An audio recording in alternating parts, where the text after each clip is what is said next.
Tony jadi CEO guys, tapi sekarang dia diam-diam nyamar jadi pekerja untuk melakukan pemeriksaan di perusahaannya.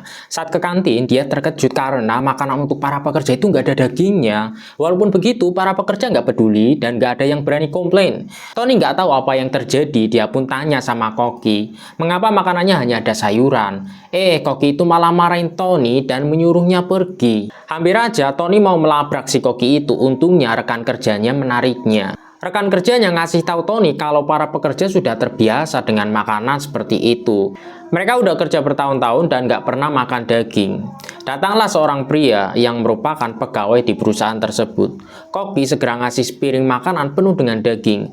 Melihat itu Tony marah. Dia bertanya sama Koki, mengapa bilangnya tadi nggak ada daging. Sebelum Koki menjawab, pria itu ngomong kalau pekerja tingkat bawah nggak pantas dapat daging. Tony langsung berdiri mengatakan, seharusnya semua pekerja memiliki hak yang sama, nggak adil kalau hanya pemimpin yang makan daging. Pria sombong itu ngomong kalau itu aturan yang dia buat dan nggak ada yang boleh menentangnya. Pria itu bilang kalau Tony ingin paha ayam yang dia pegang, Tony harus menuruti perintahnya. Tapi Tony menolaknya. Pria itu menunjuk salah seorang pekerja memerintahkannya untuk memanggil ayah selama bekerja. Jika mematuhi perintahnya, pekerja itu akan dapat daging ayam. Karena pekerja itu takut kehilangan pekerjaannya, dia pun menuruti perintahnya. Pria sombong itu menjatuhkan daging ayam ke lantai dan menyuruh Tony untuk mengambilnya.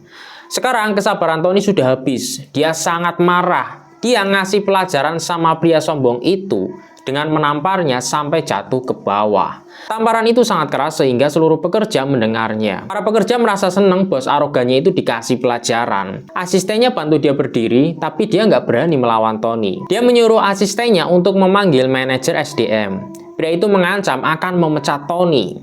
Saat manajer SDM datang, dia nggak bisa memecat Tony gitu aja tanpa ada alasan yang jelas. Pria sombong itu semakin menjadi. Dia menyuruh Tony mencium kakinya biar nggak dipecat.